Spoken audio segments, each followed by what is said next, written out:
The mistletoe margarita, the Scrooge driver, the North Pole punch. The holidays call for cocktails, so get everything you'll need for them delivered with Drizzly, the go-to app for drink delivery. So, what's it gonna be? Classics like Bullet Bourbon, Don Julio Reposado, or Kettle One, or maybe something new. Find it all on Drizzly, where you can get beer, wine, and spirits delivered for any holiday festivity. Download the Drizzly app or go to drizzly.com. That's DRIZLY.com today. Must be 21 plus, not available in all locations. The Neverland podcast is brought to you by Roku. You can find information about this wonderful streaming device and any other sponsors I have on my website, neverlandpodcast.com, looking on the left side of the screen.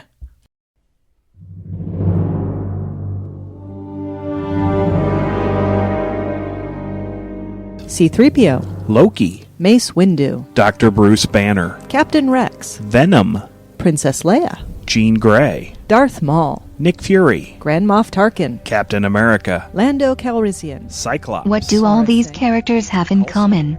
Well, two of them were played by Samuel L. Jackson. A couple of them were played by Hammer Films veterans Peter Cushing and Christopher Lee. Come on, guys, you know this. Well, of course we do, Jessica. Just like Mickey Mouse and Captain Jack Sparrow, they're all now Disney characters. Hello, I'm Tracy of the Disney Indiana podcast, and my co-host Scott and I enjoy talking about all aspects of the House of Mouse, and that includes their newest properties, Marvel and LucasArts. We also talk about Disney resorts, the cruise line, theme parks, and whatever else Mickey has to offer.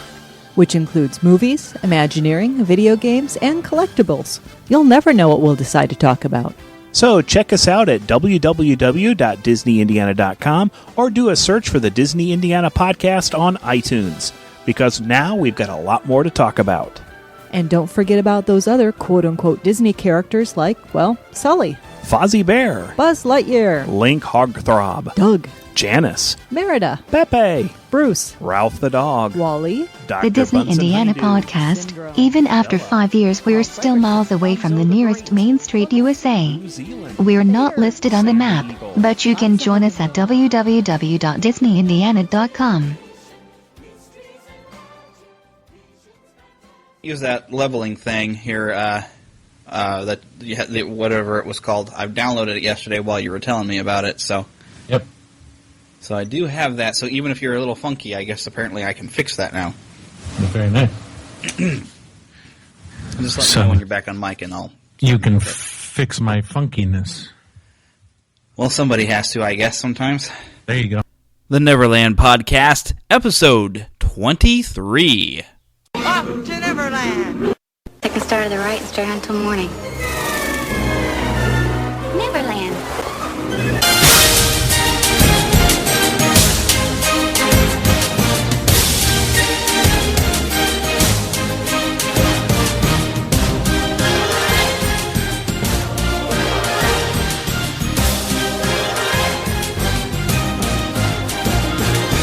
Good morning, Neverland! Hello, Neverlanders. This is me, once again, your host, Jeremy, telling you it's time to pull out that pixie, wave her around, get some of that dust going, get you a happy thought. And we're going to fly off to Neverland for a really great show today. I'm going to keep my comments here very short at the beginning because I have a good, lengthy conversation I know you're going to enjoy. Some of you may have recognized the voice there in the little bit of the intro. It is the voice of Paul Berry, which, well, I will give him an introduction later. But I think the best way that I can introduce him, I was just listening actually to his 200th episode. I'm kind of digging through. He podcast A Window to the Magic at windowtothemagic.com. And somebody had asked him, he does this Friend of the Magic gathering, somebody had asked him what his favorite part of his show was, and he gave such a great answer that I thought, you know what, if I really want to introduce people to who Paul Berry is and why I think you're going to enjoy this show, you just have to hear what he said. My favorite portion of A Window to the Magic is right here, right now. Every time I walk into the park and I meet someone, I see someone that I've seen before, I meet someone new, somebody says, "Your Window to the Magic?" And we go and have an adventure. I tell people, come up to me and say, "Hi, If I'm recording, don't worry about it. You're part of the show. Because it is all about the experience of being at the Disney theme parks and resorts. So being there is being with friends and having a good time and enjoying what Walt created and listening to it. And the fact that I can walk through the park, capture that, and send that to you guys, it's not actually a part of the show, it is the show. So Window to the Magic is my favorite portion of A Window to the Magic. And there you have it. I hope if Neverland ever manages to reach that 200 episode mark, that I have had as much an impact on people's lives as he has, and have garnered that many people who just enjoy listening to his show and enjoy meeting him in the parks. But with that, before I get going with that interview, I'll go ahead and throw out a little bit of nerd news, just because there are two big stories that have popped out. There is a potential reboot for the Mighty Morphin Power Rangers coming in the form of a movie. I am only interested in this in the fact that I should probably cover it for those of you who maybe were fans of the Mighty Morphin Power Rangers. I wasn't, but you know what? I'll keep an ear open, just kind of like I'm keeping an ear open for Jem, and still probably in some time in the future we'll focus a show around the Power Rangers if I can find a good Power Ranger fan to come on the show and tell me about them and why they liked them. Second piece of news that just kind of popped up today is Marvel's Agents of S.H.I.E.L.D. has been picked up for a second season. Also, a new series will be coming, has been approved on ABC, focusing around Agent Peggy Carter, last seen in Captain America, The First Avenger. All right, well, without further ado, let's get on with it. All right, Neverlanders, we have a special guest once again this week. Of course, the big theme we've always had, and I always tell you at the end of the show, to keep your pixie in your pocket, not under your couch where you keep your boogers, but keep your pixie in your pocket. That way, as you're going along, you can pull her out anytime you need, shake a little of that pixie dust, and get yourself some happy thoughts, so you can kind of have a little bit of an escape from whatever it is you're having to do. And this next guest really fits for me, because since I work as a courier, I'm in my car, I'm driving all the time, so what else do I have to do besides listen to some podcasts? And so, one of the favorite ones I actually, like to listen to all the time, and I'm going through his back catalog still, because it really does take you out of the car and lets you kind of get your imagination going and kind of take you away from yourself. I love listening to Window to the Magic with our host, Paul Berry. Say hello. Hello. So Paul Berry is on here with us, host of the Window to the Magic. You can find it at windowtothemagic.com. I believe you're on iTunes, but I don't think you're on Stitcher, are you? I am on iTunes. I am on Stitcher. Awesome. I am everywhere under Window to the Magic. Right. Or sometimes WTTM. I have enjoyed the 24-hour shows that you've done, too. Oh, the real-time audio adventure WTTM 24. Yeah, those are fun. Oh, yeah. So far, what I did with the first show is when I landed on the date that you actually went to that, I just stopped listening to everything else except for that one series since it was complete, and I just listened to it straight, 24 hours. Yeah, it's they're about 15, 16 hours long, and it is continuous audio. From the minute we, typically myself and my co-host Mouseketeer Greg get together and we call each other when we're ready to go. And you've listened to just season 1, correct? Yeah, I've only heard the first one so far. Okay, so in that one we were both in hotels. In season 2, I'm at my house still when I leave, because I have moved down to Southern California now. And so for the first hour while I'm driving to the park, you get to hear Mouseketeer Greg walking around the park kind of killing an extra magic hour. Oh, cool. And then as we pull off the freeway, then my audio comes in. And for those of you who don't know, the reason that there's 2 streams of audio is because they happen in 2 different ears. So when Greg and I are in 2 different places, you hear my audio in one ear and his audio in the other ear simultaneously. And while you think that that's probably a mess, it's your ears, your brain is really amazing. It can handle stereo, and that's what 2 channels of audio is. And even if that's 2 people in 2 different places, it can process it. Yeah, and you can kind of choose what you want to kind of focus your attention on. It's like, oh, hey, he's doing this over here, so let me listen over here and kind of pay attention. And And then, of course, you two meet in the same area. Like part of a lot of the fun with the first one is when you were all meeting together for lunch. The conversation was hilarious. Let's see, because I think you had Clinton from Comedy Forecast, I think, meet with you there. Available at comedyforecast.com. Yep. I've listened to his show a few times, too. Yeah, he's a good friend of mine. He comes out and hangs out with us at the Friends of the Magic event, which I think we're going to touch on later. But yes, we are. Good to see him once a year, and it's good because he lives in the Boston area, so we're not exactly neighbors. Yeah, not exactly. Yeah, that's the thing about as I've slowly gotten into the podcast community, I've realized, wow, we're just people from all over the place, and yeah, I've found out that I'm in contact with this person and that person, and it's neat how this all just kind of comes together, and that's kind of a lot of what you seem to do with Friends of the Magic is you're bringing a lot of Disney podcasts together to kind of do this big event at Disneyland, which is awesome. Right. The Friends of the Magic is actually born out of a previous podcast network that I was part of. And, as is the typical activity in this country, when you're not happy where you are, you go someplace else and start one of your own, right? You don't complain about the people that are there. You go and you do what you want to do.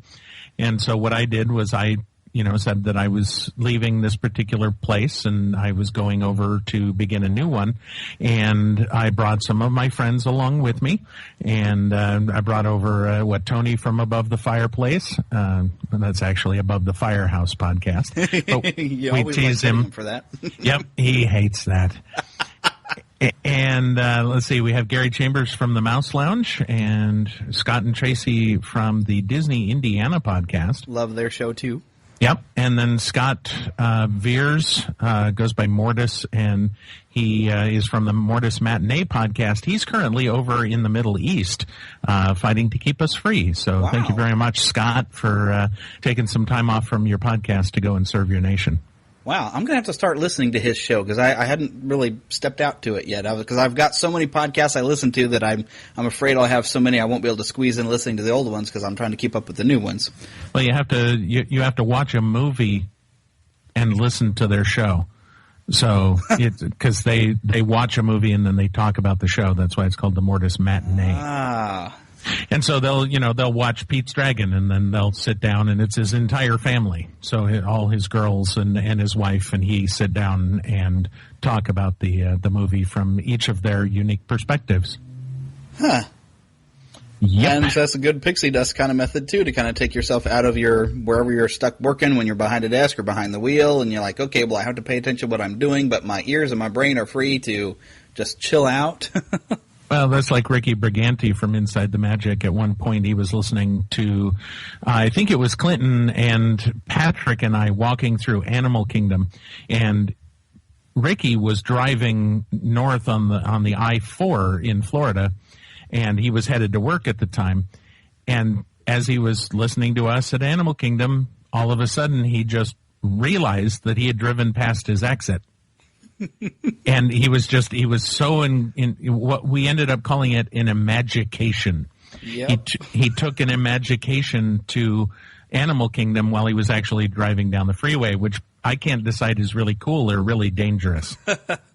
Yeah, I think I remember that. I think you were when you were first riding Expedition Everest, I think it was, because he was kind of on his show he was talking about how he was reliving riding Expedition Everest while he was driving down the road, just listening in.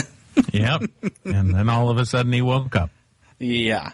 So far, I haven't had that problem happen to me because I am on the road listening to all these shows. But I think the nice thing when I'm listening to your show, I have never been to Disneyland, so I don't have anything to compare it to. I just enjoy the sounds and the background music. And when you get close to the carousel over there that plays the Disney music through old-style carousel instruments, I just love listening to it. And even a recent show you did, you were by... some sort of an animation type of thing that somebody had requested. You just sit out there and record the loop, and it went through all these different songs. And I was just loving it the whole time. And actually, it was what inspired the show that I recorded with Tim Levine, which by the time everyone hears this will have been a couple of weeks ago. I was thinking, wow, this music really kind of takes you places when you listen to it. So, it'd be a nice discussion to talk about all those different favorite songs that kind of take you back and have a memory associated that just make you feel good. Yep. That show was for my good friend Josh 12s, who just turned 38, and he said, as a birthday present to me, would you go to California Adventure and record the animation building animation loop? And so I stood in there and watched that beautiful room for a little over a half an hour until the stuff looped, and that came out to be a pretty good show. Yeah, it was. It was wonderful. I loved it. Well, so, good. I have simpatico, I guess, with your friend there. We like the same thing. Just love just sitting and listening to the music. I was going to say, you're both 38? Not quite. I'm about to turn 37, so I'm a little bit behind. Oh, I see. Okay. I know the voice is like I'm still 12 years old, I'm sure, but... That's right. Are your parents okay with this conversation? Well, I don't know if they know I'm having it, so shh. So, yeah, and my wife knows I'm doing it at least, so she's actually in the other room watching Frozen for I don't know how many times now. Let it go. Exactly. Actually, she was just building a snowman about 5 minutes ago, and I had to tell her, turn it down. I'm expecting a call in here, would you? Make it stop. Okay, so while we're talking about the subject of Window to the Magic and how it is a great escape, really, especially when you're on the road like I am, and I'm sure nobody in California is rude ever on the road or road rages or anything like that, but I have to deal with a lot of crazy drivers, and I try not to be one of them type of people who wants to yell at everybody and call everybody an idiot or anything on the road. So having something pleasant in the car to listen to is definitely a good thing. But how did you get started with Window to the Magic as a podcast? Because I know when you first started, you were actually literally making like windows into Disneyland with a DVD set, right? So how did that evolve into a podcast? Right, yeah, that was actually Window to the Magic was the brainchild of Patrick Hurd and myself, and we were thinking about doing some DVDs, basically a DVD series. You familiar with the DVDs that you can put in that, like for Christmas, where it's a fireplace? Yeah, and you can even get that on your PlayStation 3. Right, okay, or like a fish bowl. Or things like that. Okay, the idea was the same thing, except as if you were looking through your television as if it were a window into Disneyland or a window to the Magic. And so what I was planning to do, it was Disney's 50th anniversary, and I was going to go down to the park and record a series of DVDs where I just took and mounted the camera and, got a really nice shot and then left it there for 10 to 15 minutes. Didn't zoom, didn't pan, nothing. And that way you could just let it run in the background and it would have surround sound, which is where Surround Yourself with the Magic came from. And you would listen to the sounds of the park just as they were happening, nothing post-edit or anything. So if there was people walking by talking about their horse, then that's what you would hear because that's what happened at the park. And you actually have some people walk by talking about a horse? No, that was just the most random thing I could think of at that point. But anyway, and so I as I was preparing to go down there, I heard that Michael Gohagen had released some audio on the Disneyland website of some interviews that he was doing in the parks. He was walking around the parks and he was talking to people that were experiencing the 50th anniversary celebration. He had gone to the media night and things like that. And he was walking through and he was interviewing people. And this was something that was called a podcast. And I was like, I've never heard of it, but it's an MP3. I can download it. So I downloaded it. I burned it to a CD. And as I drove down to Southern California, which is about a 6-hour drive, I listened to all of these podcasts. And I found myself listening to them and saying, this is the most magical thing I've ever heard of.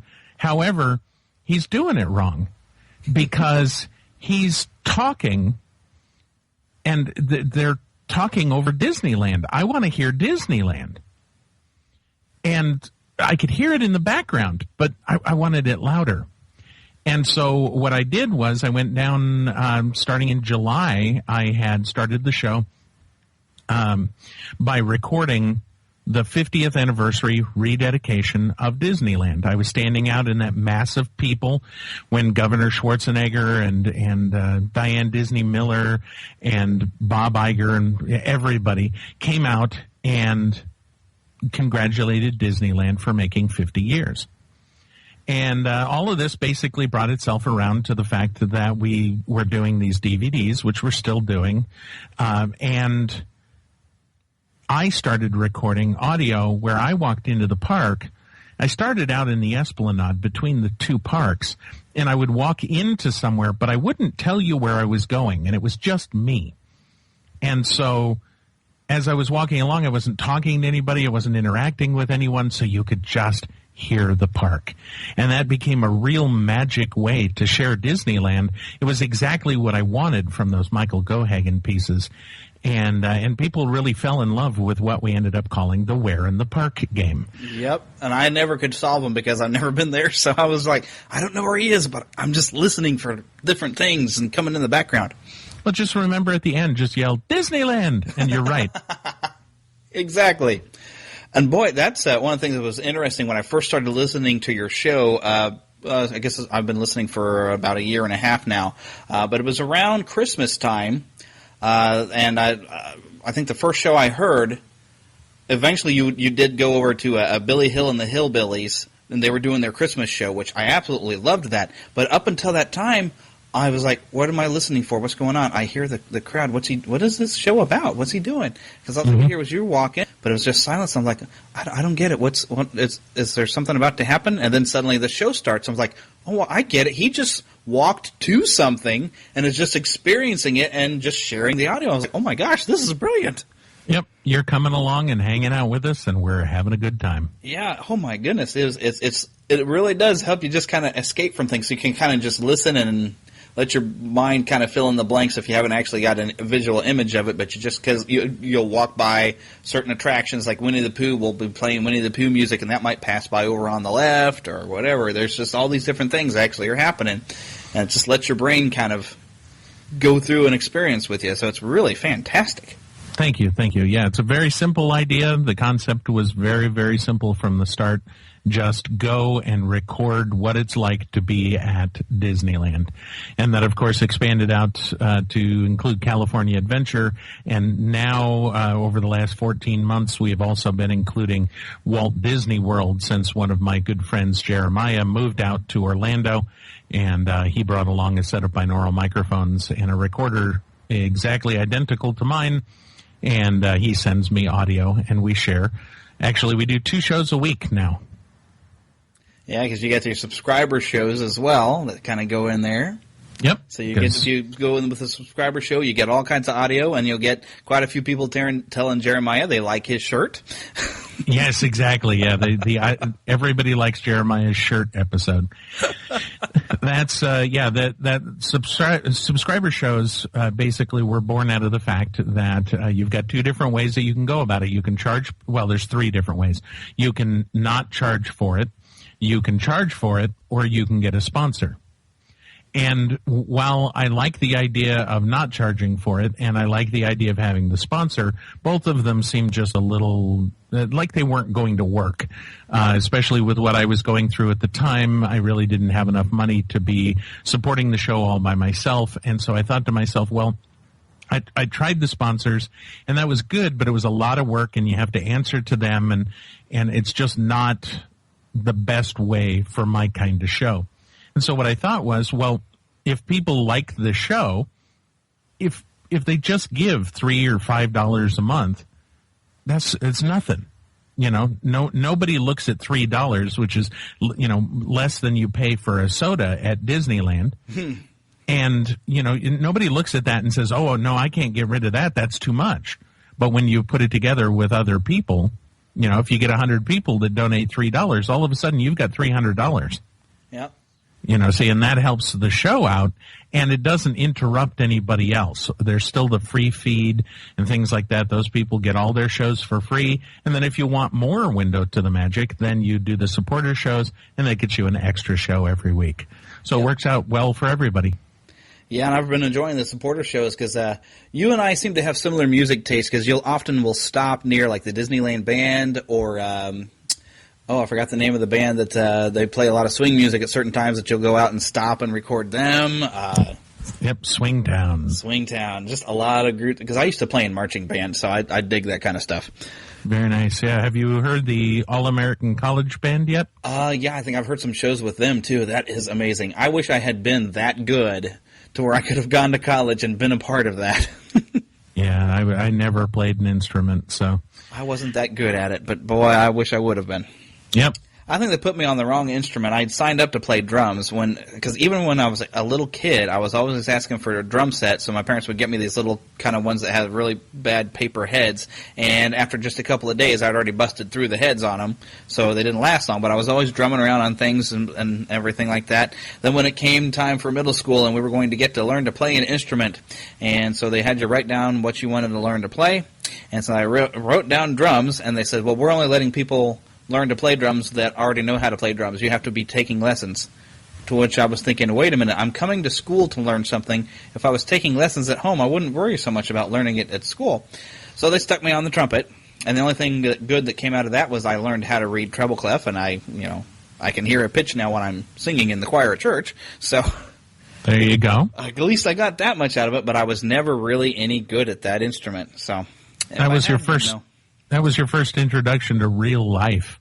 Yeah. You know, they looked at you and said, what would you like to learn? We're here to teach you. And you said, drums. And they said, do you already know how to do them? And they said, no. Or you said no. And they said, well, then we're not going to teach you. And that's just like real life. I want a job being a technician. Are you already one? No. Well, then you can't be one. Exactly. Yep, that's life for you. That's life. Heck, I would love to break into voice acting because really, I do a lot of acting. I've done some stuff on stage, but if you look at me, I'm not really your leading man material. But I can talk. This is Jeremy. He's got a face for radio. Exactly. I'd actually love to work in radio. In fact, when I was a little kid, I would record myself on cassette tapes. And I would make little shows for myself, and I'd play them back all the time. And so as I've discovered podcasting, that kind of was like, oh my gosh, this is just like when I used to record on the tapes, and I always wanted to do this. And so now here I am. There you go. You're listening to the Top 10 Hits, brought to you by Iron Brew Diet Soda. Something to that degree.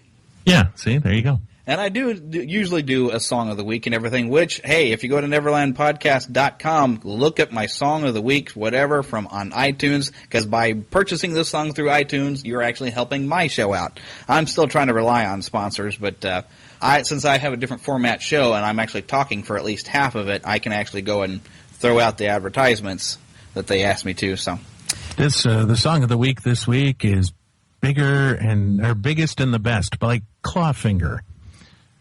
Okay. No? I wonder who that would be.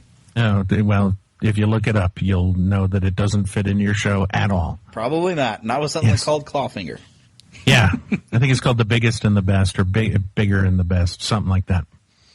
It'll be obvious. Look up Clawfinger. Sounds like something Jerry Vane had listened to. Absolutely. Not safe for work, kids. Speaking of Jerry Vane, I just had a Monte Cristo with him the other day. I was walking through Fantasyland, and I hear, Paul! And then I look over, and there's Jerry Vane standing in line for, you ready?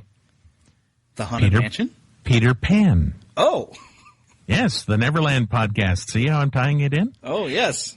And he was standing in line. He had just gotten in line, so he was still out there, so I give him a fist bump and whatever, and I said, hey, how's it going? We talked for a few minutes and whatever. Then we ended up meeting at the Kungaloosh meet later that night, and then after that we ended up going to dinner at Cafe Orleans and enjoying a Monte Cristo, which he described as a ham sandwich inside a donut. So I have not had a Monte Cristo, but my buddy Phil, who has actually been a frequent kind of co-host actually on the show, his family, boy, they were complete Disney geeks all over the place for going to the parks. And his mother actually had kind of figured out most of the recipe for making the Monte Cristos, but Phil says it never quite tasted the same as the one you'd get in a Disney park. Although they have, I think it was on their last trip out there, they bought a cookbook. That's a Disney cookbook that apparently does have a recipe for those. So at some point we are going to try it. Hopefully it's better than a recipe I found online for Dole Whip, because I the one trip I've been out to Disney World, I didn't know anything about Dole Whip, and so I had no idea it was there. I completely missed out. But then I hear so much about it, and I'm like, oh, I really got to try these. So I found a recipe online that I think I got some ground up pineapple, put that into my, I have one of those Ninja blenders, mix that with a little bit of half and half kind of cream, dairy creamer, and some, well, Splenda, because I can't have sugar, I'm diabetic. So I mix that all up and freeze it for a little while, and it really just tasted like it was sinewy, kind of frozen cold pineapple. So I don't think it quite lived up to what it's supposed to be. No, not at all. Do you have Menchie's frozen yogurt in your area? No, I've never seen one. I know we're having like a resurgence of frozen yogurt around here, but so far the only one we went to was one that had these really kind of far out new age fruit kind of flavors that we really didn't care for. Okay. Yeah, Menchie's has official Dole pineapple Dole Whip available. Well, I'll have to look them up online, see if they're going to maybe move into my area, or maybe they already have, and I just don't know. That's right. You never know. You never know. You never know. I don't know when my next trip is going to be out to the parks. Right now we're digging our way out of debt, and after that I can start saving for a park trip, and my wife has never been to one. The only time I went was actually on somebody else's dime. So wow. I had a friend of mine call me up, says, well, you've never been to Disney World. Well, I'm taking you then. And I was like, okay. Did you let him know I haven't been in a while? Because I'd like to go back. I would too. Well, that was back 2009. I've kind of lost contact with him. He's a bit reclusive. So. Gotcha. All right. Well, fine. Be that way. Yeah. Well, if he ever decides he wants to go, because he doesn't necessarily want to go by himself, and you get a better deal if you bring two people. So he makes good money. He's an electrician. I make bad money. I'm a courier. There you go. And my wife's a teacher. That doesn't make you make much more money than anybody else. Very true. Very true. It's very unfortunate, but also very true. Yes. Although apparently there are some schools around here that do pay a little bit better, but that's hard to get on over there. But anyways, enough about my problems. Okay. Now on to mine. Yes.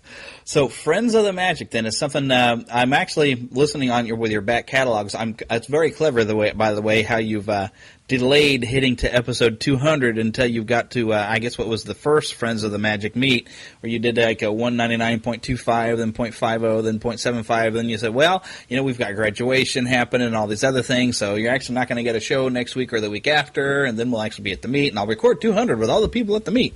So right. Yeah, it was 199.25 to 0.50, 0.75, 0.87 or 0.825, something like that. Yeah. I was like dying with the numbers. I'm like, oh, please, come on. So, but yeah, it was to delay and to have the conversation that we recorded at the Friends of the Magic gathering to be show 200, and that was fun. It's a lot of friends around me at Rancho del Zocalo and Patrick there, and we sat down and recorded the show live. And so the basis of that was you kind of branching it on your own from like the network you had been a part of and taking some friends with you and just starting this big event just to kind of get all these new friends together and be able to meet a lot of people who listen to all the different shows and do a bunch of different events. Was that pretty much how it got started? Yeah, it's there's a couple of events that have taken place over the years. There's an event called Westfest that happens out here in California. There was one called Mousefest that happened at Walt Disney World and things like that. Yeah, it used to happen around Christmas time, and apparently that just went by the wayside, though. Right, got too big.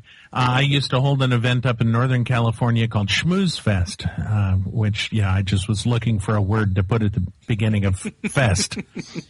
And so once we moved down here, I thought to myself, it'd probably be a good idea to get all of the Friends of the Magic family of podcasts together once a year, or as many of them as we can, and have all of them invite all of their listeners to Disneyland and say, come on down, hang out with us.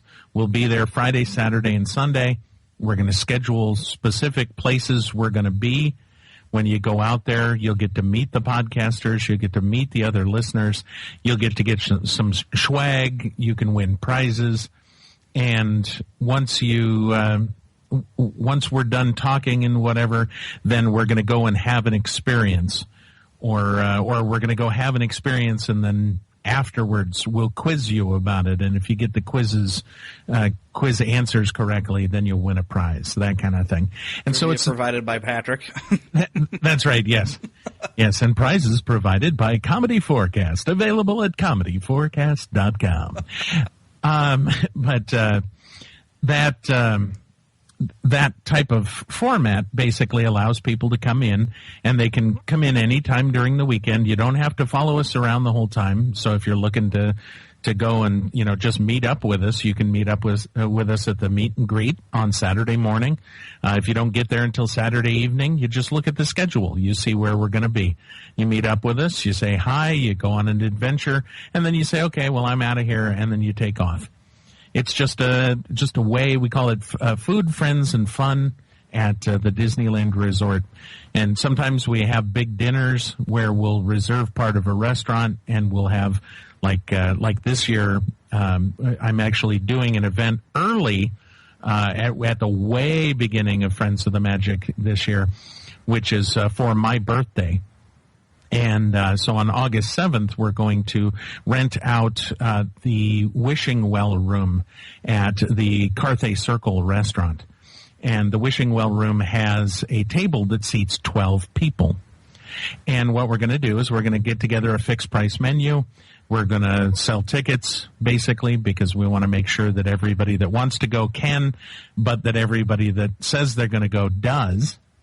And then we're going to get together and hang out, and we're going to do lunch and dinner on that day, and that'll be like the big old kickoff for the Friends of the Magic weekend, and you'll get to celebrate my birthday with me. So, and you don't have to admit your age. That's true. Which mine is different than Josh 12's, just by a decade or so. Yeah, we're not saying which direction the decade goes, because, Josh right. would be upset if he knew you were still only in your 20s. That's right. Yes, he would. So, people kind of get offended like that when you feel like you're getting older. Oh, those young pups in their 20s. That's me. Yeah, I find myself doing that more and more when somebody says, "Oh, yeah, I'm only about 21." I'm like, "Really? You're just still a kid." I remember when I was 21 and somebody would say that to me, I'd get so it's like, I'm all grown now. But yeah, when you get to be the age now, when you get in those mid to late 30s, you start feeling it. I remember when I was your age, we had to podcast uphill both ways. Yes, and we were using it over dial-up. That's right, yeah. That's right. Hello, and welcome to the Window to the Magic. What? Oh, hold on one moment, please. Okay, now we're going to go into the park, and yeah, absolutely. Yeah, so I'd say probably back in the dial-up days, podcasts probably wouldn't even be possible. They started 2004, 2005. It used to take, probably 10, 15 minutes to download a show.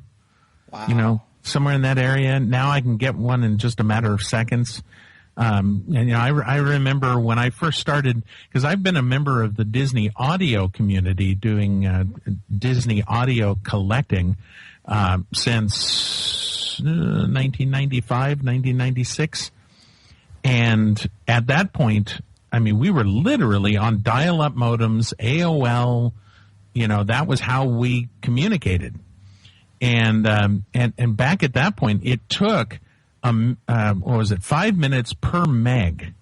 Whew. So if you wanted to download a song, it took a half hour. Yeah, I wasn't even at that time considering downloading anything. We barely knew what the internet was for. It was just this new thing, and like, oh, look, you can talk to other people around the world. Hey, so we would go on to chat rooms, and that's about all we really knew to do with it. Yep, and I do have some of the armed forces over in the Middle East, other than Scott, who have sent me emails and said that they do listen to the show, and their connections there are so slow that they actually have to log on, start the show downloading, and then they go to bed. Wow. And they come back the next day, usually at the end of their shift for the day, and the show has finished downloading. Wow. Does that boggle your mind, though, that you start realizing you have such a widespread audience out there, and or who knows, foreign countries, all these different people who have access to your show? Does that ever just boggle you to think how many people might actually be listening at any given time?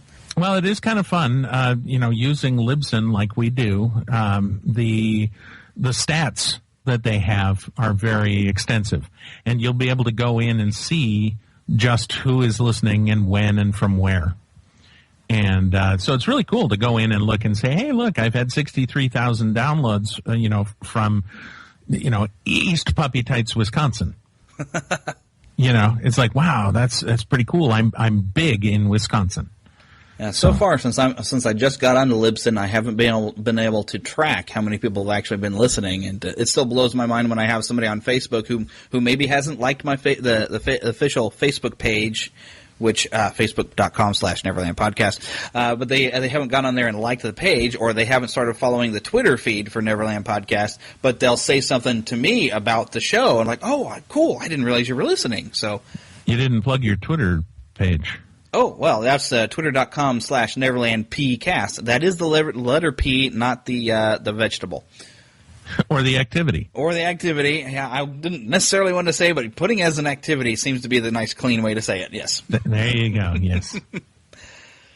We have to try to keep it as G as we possibly can, which is usually simple. Oh, gee. Oh, gee. Uh-huh. Okay, anyway, enough of my bad Mickey impressions. There you go. I do know a guy, though, that can do a fairly decent Mickey, Kermit, and a Miss Piggy. Very nice. Yes. He's by caricaturial. Yeah. That is unfortunately not completely me, although occasionally I do get a pretty decent sound in Kermit, but I have to actually be repeating back a line I've already heard, and so I can just make it sound exactly like that line. I can't kind of improv it out to something else. So I was watching Bill Farmer the other day. I had the opportunity to go to UCLA and hang out with the Disney Club of UCLA, and they had Bill Farmer as their guest. And I was watching them at the end. They brought the main club executives up, and they got together with Bill, and they played the video of On the Open Road from the Goofy movie. Wow. And they sang it live in time with the video that was running. And you talk about being able to, sound like Goofy or sound like Mickey or whatever. Bill Farmer is amazing. Yeah. Not only does he know how to sound like Goofy, but he's got the timing down, and he can replicate it. I mean, he was dead on to the movie the whole time he was singing. Wow. Yeah, it was great. Oh, and you recorded that audio, didn't you? I did. Is that going to be shared on a future episode? I'm still waiting. Probably not. Oh. Unfortunately, one of the problems with the UCLA crew is that they're still pretty young the group is still pretty young, and they're working out audio issues, and so when you listen to a place and it's like, it doesn't make for a good show. Oh, that's unfortunate. I'm working with them to find a way to improve their audio capabilities and to give me access to record directly off the soundboard if possible, so that I can share it, because that's, they do invite me to those shows specifically, so that I can share the good word about the UCLA Disney Club on podcasts and get people to be interested in it. So if I can't share the audio, it seems kind of, pointless. So. Yeah. Yeah, that's something we actually need here in Kansas City, where I'm from. Is we don't. I even looked around a little bit. We don't seem to have much Disney organizations other than ThankYouWaltDisney.org that's trying to put the Laugh-O-Gram studio back together in the form of a museum. They've been at it for years. It's a slow process, but we really don't have anything. It's like, considering Walt, spent quite a few years here and actually started his first failed studio here in Kansas City, you'd think we'd have more going on around here. But the nearest event that I can ever get to is over in Marceline when they would do Toon Fest, which is, I believe it's like the third weekend in September. But I've been going to that now for, let's see, I think it's been like the last 4 or 5, I guess it's 4 years. This will be my 5th year this year, because I started going right after 2009. When I first went to Walt Disney World, because, boy, you really catch the bug then. Yes, you do. And so after that, then when I realized Marceline was just right, about a 3-hour drive away, and I learned about ToonFest, I was like, oh, I really got to start going. But that's the closest thing you really get to a meetup. And so you do have a lot of people from around Missouri, and I think probably even a lot of other areas. And they have special guests come in. Last year they had Steven Silver, who was actually a character designer for Kim Possible. And so you get to sit in and kind of see things of what's going on with that. There's another guy, Guy Gilchrist, who actually used to draw the official Muppets comic strips. A lot of cool. He's usually there every year. So it's. There was even one year that I had not heard of it at the time. If I had known, I probably would have talked to the guy. And but the guy who wrote the now it just went out the window. Kingdom Keepers. Ah, yes. The first year I was out there, he was there signing away his new book, but I had no idea what Kingdom Keepers were. Is that Ridley Pearson? Yeah, Ridley Pearson. Yes. Yeah. I always get him and Ridley Scott mixed up, and I know it's not Ridley Scott because I think that's Blade Runner. Yeah, Ridley Scott also did Gladiator, so very yes, and that's But yeah, so I had close. no idea who the guy was, and I was like, Kingdom Keepers, gee, I wonder what that is. And I just kind of went about my business, and now I've been hearing all the stuff about all these books, and I'm like, oh my gosh, I completely missed out on something because I just didn't know. Yep. Well, send him an email. You could get on the phone via Skype and have a chat with him. I really should. I haven't read any of his books yet, but, that would actually be a pretty good episode. You might want to do that before you call him. Yeah, it might be a good idea. Just the first one. I should have been prepared with rim shots knowing I was going to be talking to you, because if anybody comes up with more crazy puns than I do, it's you. Yeah, I do my best. That's part of what makes the show fun, though, is the occasional things you come up with. Those are really kind of fun. Yeah, we went, I don't know if you've heard this show yet, but we went to the reopening of Big Thunder Mountain Railroad. And, of course, the good part about that, I have a cast member, a friend of mine, who got us into that. So we were there prior to it opening. And Calvin and I come walking in, and we're like, let's go ride this. And we're recording it live as we're walking into the park. We get up to Big Thunder, and they're like, yeah, we're closed. We're like, what? And they're like, we're closed. It broke down. So I'm like, okay, well, let's go over here. The Mark Twain's in the dock. Let's listen to it pull away, and then we'll, go to commercial or something.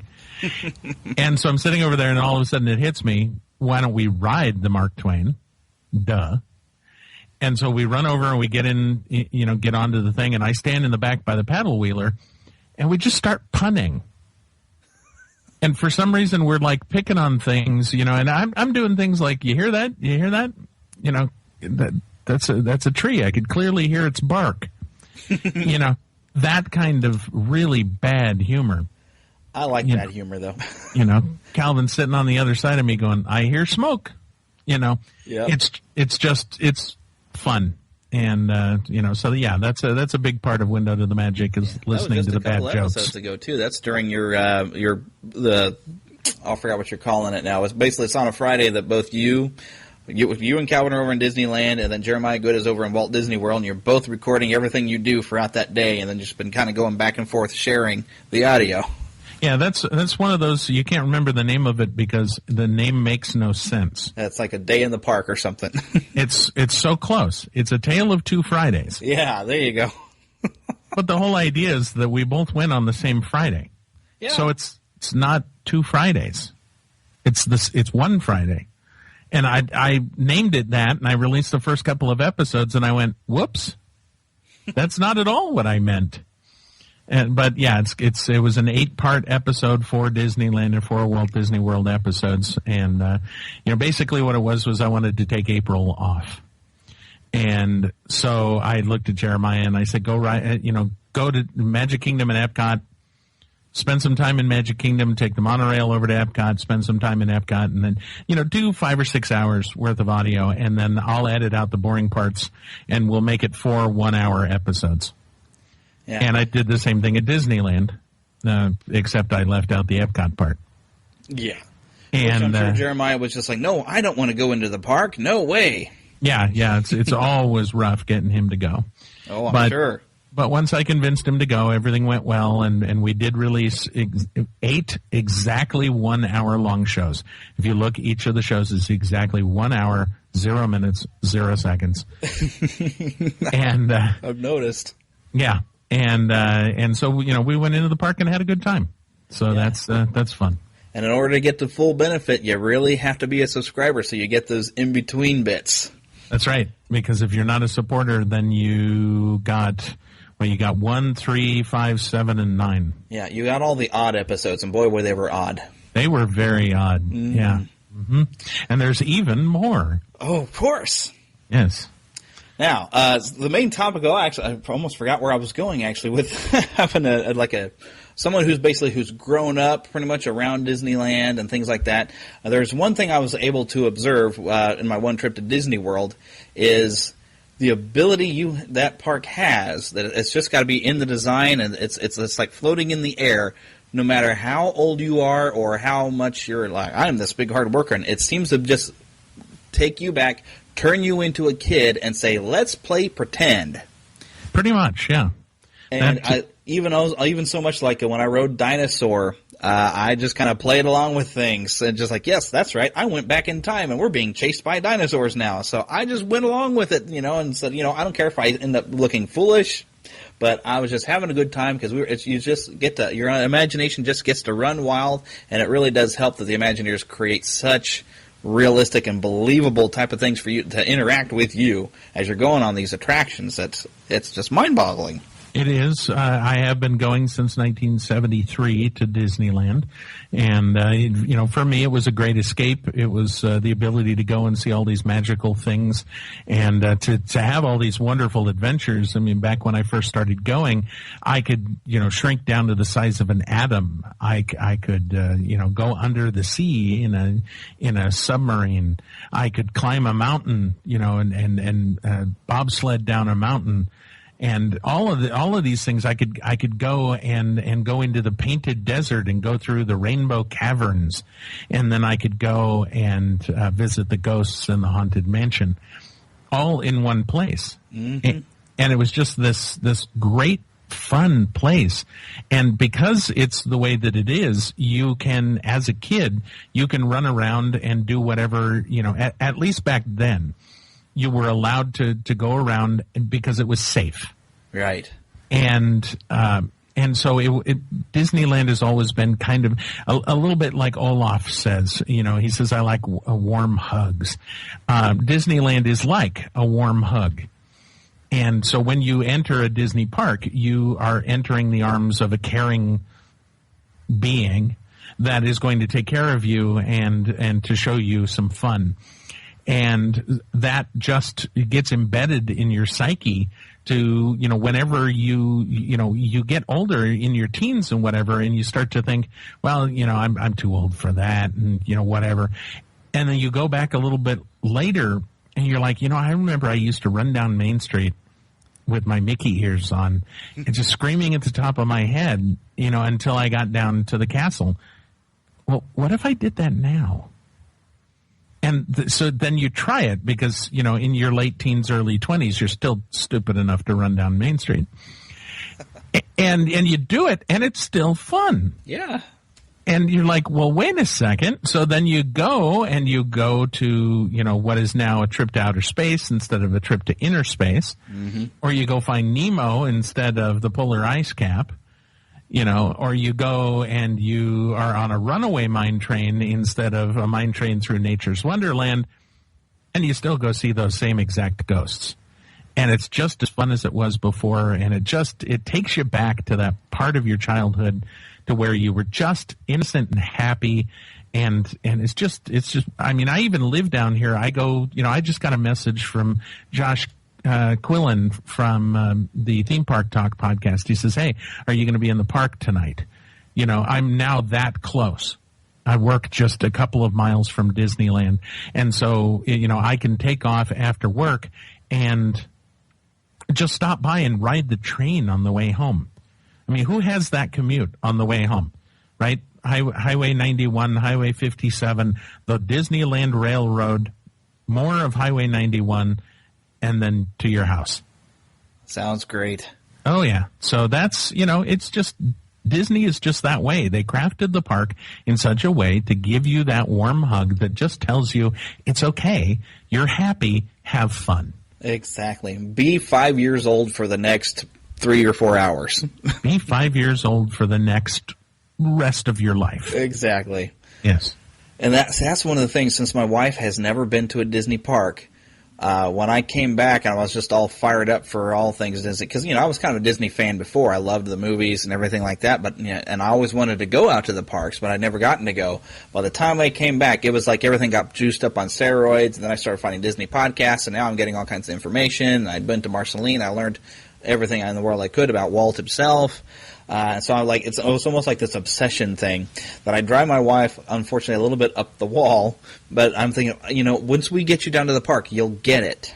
But it's so hard sometimes to explain to somebody who's just like, oh, well, she likes Disney movies. And she especially loves the Studio Ghibli, or Ghibli, I don't know how you say that. But she enjoys all that, but she hasn't had the experience of the parks to kind of let her cut loose and just go ahead and go with it and say, you know what, I need to find a way to, every day of my life, try to recapture a little bit of that attitude, because it really does help, because, you have to deal with your adult stuff all the time. But like one of the themes here in Neverland is just find that little childlike innocence and that little bit of a positive attitude, and that little bit of pixie dust, as I usually refer it to, and find a way to sprinkle it around, and it makes things go so much smoother.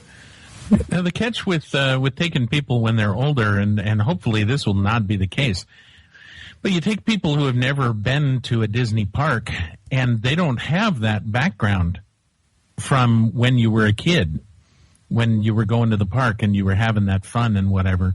So for the lucky ones, that still can be kindled and that flame can be ignited. It's a little rougher when you haven't been to the parks as a kid. But I still see it happen all the time, especially running the show that I do. I get emails from people all the time saying that, I've never been to Disneyland, but I'm going because of Window to the Magic. And I always tell them, you got to tell me what you thought of it after you come back. Oh, yeah, that'd probably make some pretty good stories. Heck, I was 32 before I first got to go in there, but I'd been so anticipating it for most of my life. And even I was already a fan of the Haunted Mansion before I walked into the park, because I had a recording of the old Ron Howard, Pete Renaday. I had a cassette tape I'd bought at the Disney store of that, and after that I was like, wow, this is really great. And so I started looking around like on YouTube, and I went to doombuggies.com, and I saw all the pictures and all this stuff, and said, this is like the greatest ride ever. And then I actually got to the park and realized, well, not only is Haunted Mansion like the greatest ride ever, but it's got a lot of really close cousins all over that park. Oh, yeah. Pete Renaday is a good friend of mine. I met him through the show, had a chance to hang out with him, and we're actually I'm going to approach him to see if he would be interested in coming down and joining us for a meal during the Friends of the Magic gathering this year.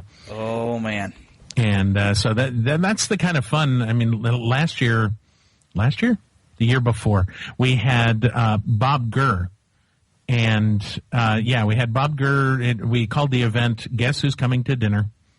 And we all gathered. Nobody knew who it was. And then all of a sudden, Bob Gurr shows up. You might need to explain Bob Gurr to Neverland listeners that don't usually listen to Disney podcasts. Well, basically, Bob Gurr is the Imagineer who created anything that moves at Disneyland. And yeah. By anything that moves, I mean anything that moves. If it has wheels, if it spins, if it's got any sort of mechanics, the monorail itself, any of that stuff. Plus, he's also done things like he did the King Kong attraction at Universal Studios. If you've ever been to Las Vegas and you've seen at Treasure Island the boat that sinks during the Pirates Adventure thing out there in front, that's him. He's just an engineering marvel. And an all-around great guy. And then also in that same Friends of the Magic weekend, we had lunch with Imagineer Terry Hardin and with Margaret Carey, who was the reference model for Tinkerbell. Oh, and she's a sweetheart. I've heard her on some podcasts before. She just reminds me of my grandmother so much. She's awesome. She is Tinkerbell embodied. She is this little ball of fire. Mm-hmm. She's this nice little old lady, tiny. But, boy, you look at her wrong, and she's up in your face. And so, it's just like you would imagine that Tinkerbell would be. Oh, I hope I get to meet her before she passes, because I'm getting up there in age. Well, you never know. So get your tickets quick. Yeah. What dates are the Friends of the Magic meet this coming up? It's like August, 7th is one of the days. It's over across that weekend? Yeah, the 7th is the birthday dinners, and then the lunch and the dinner, and then the Friends of the Magic proper is August 8th, 9th, and 10th. That's Friday, Saturday, and Sunday. Okay, now I am hoping to find a way to get myself there, because right now there's no way I could raise the money myself. But I've had this thought, and so, all right, Neverlanders, pay attention. Uh-oh. I've got a shirt on the. I've got the idea in my head. I've got an artist kind of working on the design. What I'm planning to do is get a shirt kind of design, figure out the cheapest way that I can sell it, then maybe start like a Fandom or a Kickstarter. Have a certain cost for that shirt with a little bit extra, and then try to raise money to send the Neverland podcast to Friends of the Magic. And I will go there. I will record everything I can. I will have so much content for the show that it'll be worth it for anyone who jumps on the campaign. But, of course, that all determines on getting this T-shirt ready to roll. But be paying attention, listening to the show. I will have this as quick as I can, and then hopefully it'll work out. And even if I don't quite get enough money to get myself to the park, a lot of people will get a pretty cool T-shirt. So there you go. See, and if you do come out to the event, let me know as soon as you know that you're actually going to make it. And that way we can set you up so that you can actually host an event, because that's the big difference between Friends of the Magic and all these other get-togethers that are happening. Is this is actually, it's a gathering of Disney podcasts and their listeners, and the podcasters themselves host the meets. So let's just say, first thing in the morning we had the get-together, and then after that we would take a ride on the Jungle Cruise, sponsored by Comedy Forecast. We would take a ride on the Haunted Mansion, sponsored by the Neverland podcast. We would go to Heimlich's Choo Choo Train, sponsored by Window to the Magic, that kind of thing. Yeah, although it'd probably be more appropriate if I was hosting at Peter Pan, since it's the Neverland podcast. I thought about that, yeah. But why go obvious, right? Right. But that is a goal I have. I don't know if I'm going to hit it or not. I don't know if I really have to get enough money for my wife to be able to come with me. She's thinking about teaching summer school because she wants the extra money. She wants to go get her master's degree, so all the power to her. Absolutely. That's always good, bettering yourself. Yep. I at least would like to have a bachelor's degree before I'm dead. Yes, exactly, yeah. Yeah, I'm going to learn as much as I can before I'm done. The ultimate goal would be if I got to where I was getting paid to make a podcast. Like if some company wanted a podcast about what their company was doing, I'd take the job in a heartbeat. I had too much fun making these shows. Yeah, it is. Actually, podcasting is fun, as I've always said, and it started out sounding kind of cliche because everybody was saying it at the time.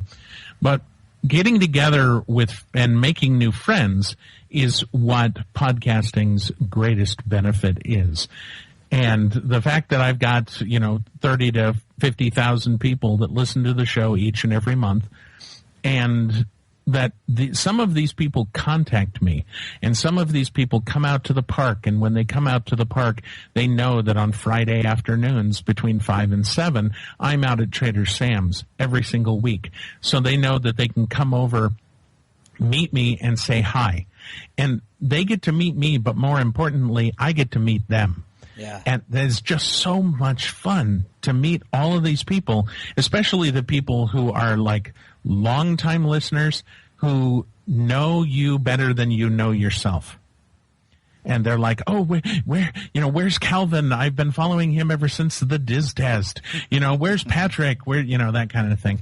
And so it's a good amount of fun. And I love when people email, voicemail, or just, stop by the park and say hi. Yeah. So that would be one of the things that's kind of, I thought was very entertaining, actually. It's like when listening to all these shows, and we do get familiar with a lot of, before I started podcasting, I was hearing all these shows, and I'm getting familiar with these people and their lives and kind of who they are, that if I ever get a chance to run across them, I've maybe seen a picture of them, so I might recognize them. So I'd be like, I'm going to be a complete stranger, but I might go up and hug one of these people just because it seems like they're an old friend, even if I'm a complete stranger. Right, and that has happened. I've had people that have basically almost had panic attacks as they're walking up. That one of my good friends now, Tracy. The first time she saw me, she was shaking uncontrollably. Aww. She was just so happy to have finally bumped into me, and I was so touched by that. And it's one of the things that podcasting does is it takes people, like you were saying, it takes people away from their lives and gives them an escape, an imagination out of the everyday humdrum.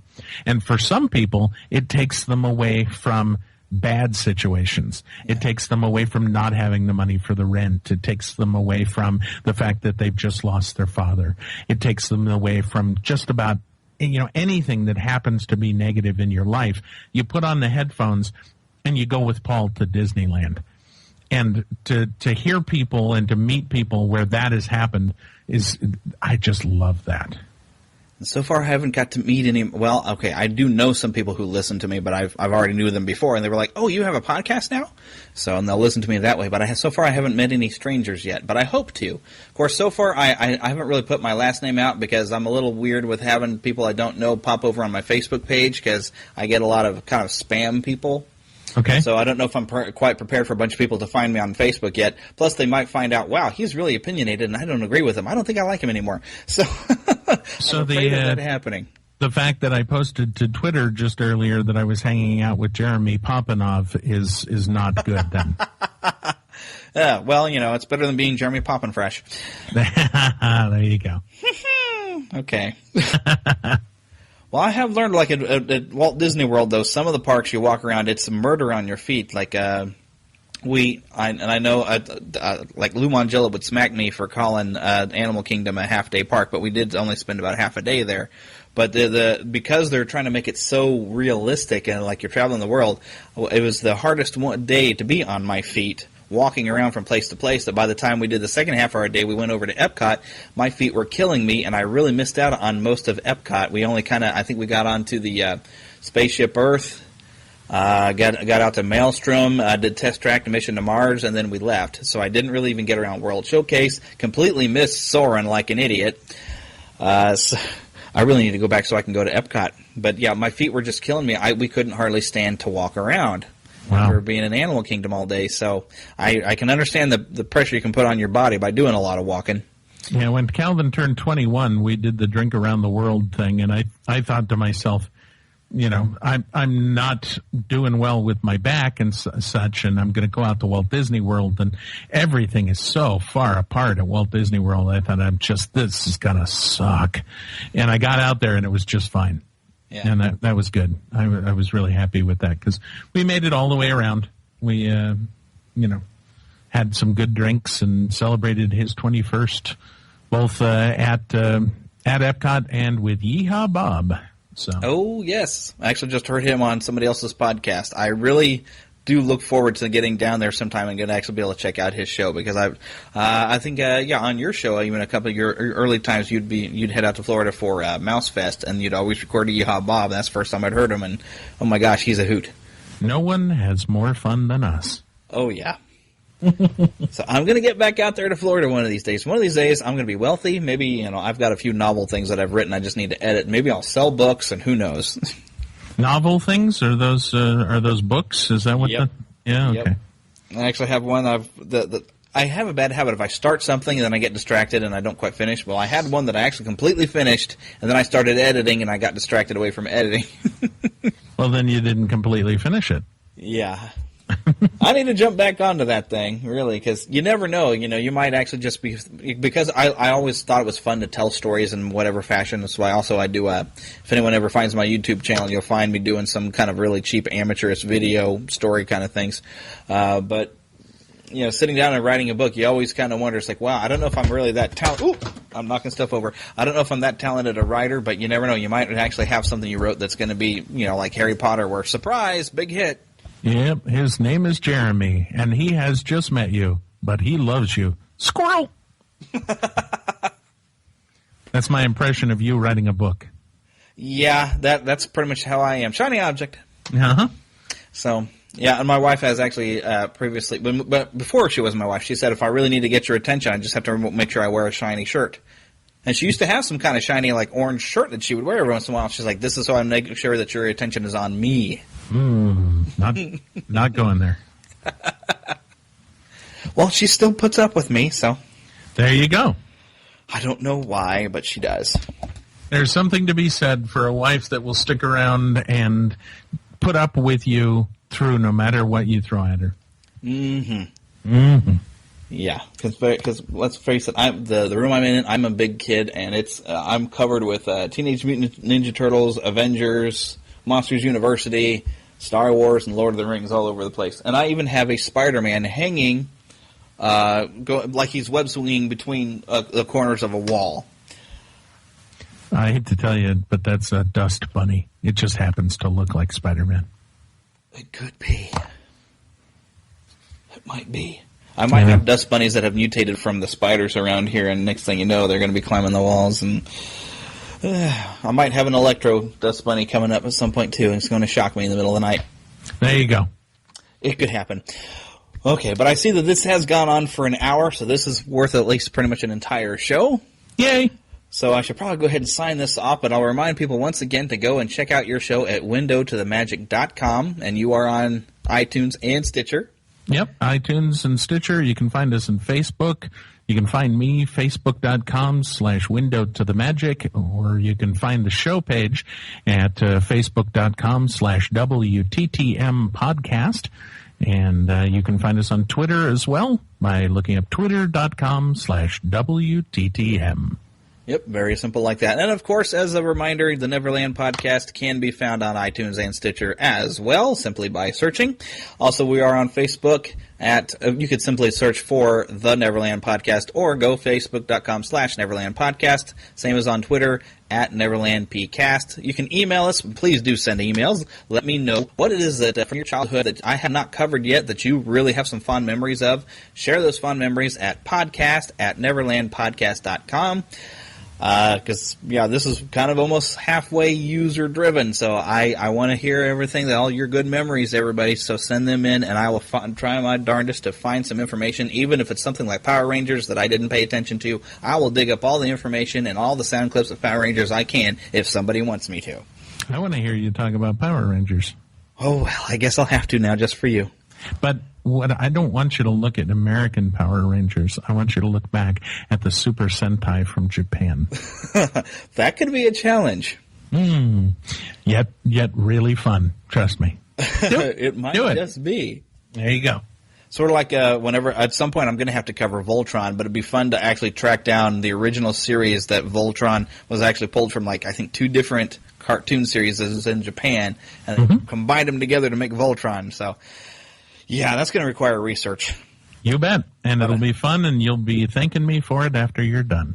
Oh, yes. And we'll certainly let you know whenever I manage to get around to that one. Thank you. I try to get a consensus of people. I still haven't gotten a consensus of people for doing a Sailor Moon show. I actually had – this was kind of funny. I was doing a Muppets-themed show for Muppets Most Wanted coming out. And so I went around with my recorder, and I was asking people, people I know, at my church or wherever, hey, well, who is your favorite Muppet and why? And I had one lady says, well, I like Sailor Moon. Well, she's not a Muppet. But I was like, you know what? That's not a bad option. I bet there's plenty of Sailor Moon fans out there who might actually appreciate it. But you got to email me or tweet me or something and let me know, hey, this was my favorite thing when I was a kid. I really would love to hear a show about it. Well, it would be interesting and completely blow away your G rating would be if you actually researched Sailor Moon. Maybe I need to do it then. That's all I'll say. But thank you for having me on the show. I appreciate it. I always love coming on to other people's shows and talking about myself. It's one of my favorite hobbies. Yeah. Well, it's kind of funny, actually, how this got around, too, because on Facebook you had posted up, you'd shared one of Tim Devine's. Oh, by the way, Tim Devine says hi, by the way. Hi, Tim. Yeah, but he had shared something out of Proverbs, and so you'd shared that he had shared that. She's like, oh, look, some wisdom from Tim Devine. And then I was like, well, hey, I'm starting to like Tim Devine, too. And so he friended me. And so So I started talking to him, and I was like, wait a minute, I know your name. You're the guy that has that Magic and Pixels website. So we started talking about that, and so it's all come back full circle. Now I'm back. I've had Tim on the show, and now I've had you on the show. And I really thank you for coming on the show, because you're kind of one of those big powerhouse podcasts, and I am now, by the time this one airs, I will be, this is going to be probably show 23, something like that. I'm still a rookie at this, and I'm still slowly building that following, but I figure, if I have really fun guests or really good, fun subject matter, the more people might be searching for it and say, hey, I really like this show. Absolutely. You do what you love, and people will find you. Yep, I'm calling all nerds and geeks out there, because that's pretty much what when I started doing the show, and some friends of mine that were listening, is like, this is like the perfect nerdy geek show. And I said, well, it's supposed to be kind of nostalgic. I'm talking about stuff we used to like when we were kids. I'm like, yeah, but that's what all us nerdy geeky people are. We still love the stuff we love as a kid, as a grown up, we still love it, and so we'll still go and dress up as Barney Rubble going to the Flintstones movie. Yes, absolutely. And it just so happens that one of the things I do really love is Disney, and I've probably covered more Disney topics in my show than I meant to, and because I'm trying not to be a Disney podcast, but it just keeps going that way. I can't imagine, with a name like the Neverland podcast, why you might tend to go towards Disney. Well, I was actually thinking more towards like the actual book Peter Pan's, because it's a great book, by the way. I was thinking that direction. It just happens to have a Disney connection, and so I just kind of fall into it. Books. That's what we had before the internet, right? Yeah, there were these things you'd get paper cuts on and everything, and then... analog Kindles. That's right. Analog Kindle. That. Okay, good. All right, I remember. Yep. Yeah, and as Egon said, print is dead. And now, unfortunately, so is Egon. Rest in peace, Harold Ramis. There you go. You got to segue. One of these days, I am going to do a Ghostbusters themed show, because, really, I have to. And who are you going to call? I'm probably going to call my buddy Philip, actually, talking about Ghostbusters. There you go. See what I did there? I like it. Yeah, it's always more fun if I can do things as a panel discussion, because I'm sure people get bored hearing me just talk. It's always good to have somebody to talk to. Because otherwise what I end up doing, just to make sure the content is good, is I've been tracking down a lot of the audio from a lot of read-along books that might have to do with the topic of what I want to cover. So far we have listened to at least the first 2 Star Wars movies, some Indiana Jones, some Goonies, anything I can manage to find some audio of, I share it. When you hear Tinkerbell's chime, it is time to turn the page. Yep, and listen to the podcast a second time, because it was that much fun. You don't realize how cheesy these things were until you go back and listen to them again, but they're so cheesy you can't help but love them all over again. There you go. So, alrighty, but this has been the Neverland Podcast, and as I was saying earlier, do not forget to keep your pixie with you so you can sprinkle a little bit of that pixie dust around, and anytime you need to, open up your window to the magic so you can take a look at Disneyland one more time and feel like a kid. And surround yourself with the magic. Congaloosh. Congaloosh. Oh, I didn't mean to hit that button. All right. And with that, I would like to thank Paul Berry for coming on the show. It was a wonderful time, and maybe we can get him on some other time to talk about different subjects. I know he's a fan of Doctor Who. Maybe he can come on and talk about that sometime. All of my guests are very welcome to always return. It's always a pleasure. And also those of you who are listening to me for the first time, because Paul Berry might have mentioned that he was on my show, welcome. And I do invite you to come again next week. I do have a lot of fun in here, and I invite you to come along with me and hopefully have fun with me. But thanks for hitting that download button. And for those of you that were iTunes subscribers before, I hope the changing in the feed has gone through properly to where you are still here. Otherwise, I hope you find me again. But if you're hearing this, then you did find me. Thank goodness. All right. Well, you all have a wonderful time. And to hear one last little bit of funny, stick around after the intro. Or the outro, rather.